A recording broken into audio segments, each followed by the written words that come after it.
Hey everybody, how's it going? I hope you're having a lovely morning. Today I'd like to go over something that I'm honestly kind of embarrassed I didn't mention in yesterday's video that I did on Elon Musk and Twitter.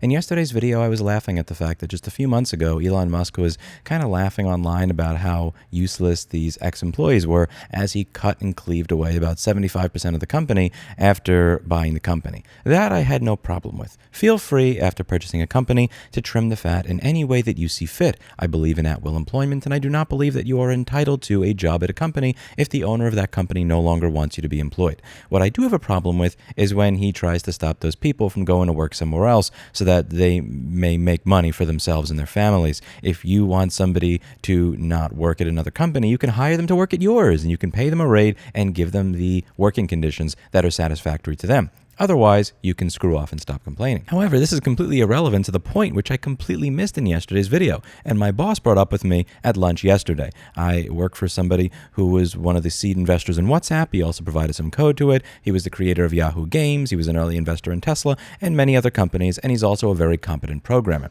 And one of the things that he's said many, many times is that people who have these jobs at these tech companies should quit. We have a 41-minute interview with him over here that I will link down below. He strongly believes that many people who work at these companies should quit and start doing something else. And the core of the argument goes something like this. Elon Musk said the quiet part out loud. A, these employees are kind of useless. B, he's mad that they're going to work somewhere else. What does this say? The quiet part out loud. That many large multi-billion-dollar tech companies and multi-trillion-dollar tech companies have employees that literally get paid to sit around and do nothing. They would rather the employee sits around and does nothing than actually leaves and goes somewhere else to actually start creating something of value. At one point, these companies were innovative, but at some point, they stopped being innovative. They corner their market, they have all the users, they have all the technology, nobody else is catching up to them. So what do you do at that point? You take the profits that you're making and you use those profits or that investor money to keep those employees from going somewhere else to create new cool shit. The same way that patents for similar and related technologies went up by about 19% after Bell Labs was broken up, I strongly believe that if you broke up Amazon, Apple, Google, and Facebook, Meta, these types of companies, that you would see many of these employees that are literally getting paid to sit around and do nothing actually start producing things of relevance and that are good for society. How many people are making $150,000 to $300,000 to literally sit around and work on bullshit just that they won't leave and go to work for another company where they might actually create something of value? Or, dare I say it, start their own companies and start producing something of value. My boss was working at Yahoo, who he believed was languishing for a long time, and he was sick and tired of it. And he left in 2004 along with several other people. And they went on to start WhatsApp, which is incredibly relevant. Some of the people who worked at with WhatsApp, once that went in, got rolled into Meta, decided screw this, and that became Signal. There are a lot of innovations that wind up coming out of people that quit their jobs, that believe that their jobs are holding them back. And a lot of people in America, and to be clear, I don't blame them, are not going to, in an inflationary period that seems to be heading into a recession, decide to quit their job where they're making six figures to do absolutely nothing. But there are lots of jobs out there where people are making six figures to do absolutely nothing. How many large tech companies are holding back innovation, not even because they are trying to kill ideas, but simply because they provide people this cushy work environment where they're literally doing nothing? Again, a lot of people scoffed when Elon Musk cut 75% of the employees. He cut 75% of the employees. Twitter works. Whether you like Elon Musk or hate Elon Musk is irrelevant here. You can go to Twitter and you still get pretty much the experience that you got beforehand.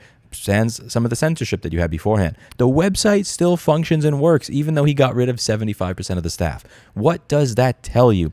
What could those people have been doing other than working at Twitter?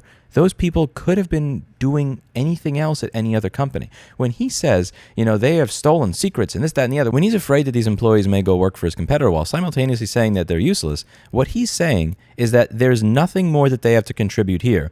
But if they had stayed here, they would not be able to help build a competitive product. Because let's be real, Twitter is a very elementary product. A group of good engineers in a room, given a month, would recreate Twitter. You get a group of crack, top-tier engineers in a room, and within 30 days, they will, for the most part, recreate Twitter. What is difficult about creating Twitter is not actually creating the tech stack for Twitter. It is getting the users there. It is getting a governor there. It is getting the president of Cambodia on Twitter along with the president of the US, along with Brad Pitt, having them all talk on a regular basis and have them all use the platform. The hard part is actually getting the platform used, getting traction on it. It's not the actual creation of it. If you fire all these people, they should very easily be able to recreate Twitter somewhere else. And dare I say it, again, even people that have never worked at Twitter in their life, who have never looked at the code, could probably recreate Twitter inside of 30 days because it's not a technologically ingenious product anymore. It's the same product that it's been for damn near 10 years, and it's just people communicating via text on it's microblogging. There's not that much to it. Scott Galloway has a good book. It's called The Four. I'll leave a link to it down below. And it's a book where he talks about how a lot of these companies have taken part in monopolistic practices, but more importantly, how much innovation we are likely missing out on as a result of these companies staying as they are. And he makes the argument for breaking up each one of these companies into 2 or 3 sub-companies. I'll be honest with you, I don't know if that's the way to move going forward, and I don't know if that would create a better landscape for us or a worse landscape for us. I'm not an expert when it comes to monopoly or antitrust law. What I do know is that when somebody lays off 75% of a company's employees, that website still works, and he feels threatened by them going to work somewhere else. That says to me the quiet part out loud. These people were doing absolutely nothing, but he's afraid at the idea of them working somewhere else because they might actually start working now. They might actually start competing now. They may actually start building now. How many people work at Google, Apple, Meta, or Twitter, any of these companies that genuinely do nothing, that are literally just being paid hush money to not create something of value? To be clear, I don't know whether or not anything that they're actually going to go and create at Meta is actually going to be good. F Meta, F Threads, F Facebook, F Twitter.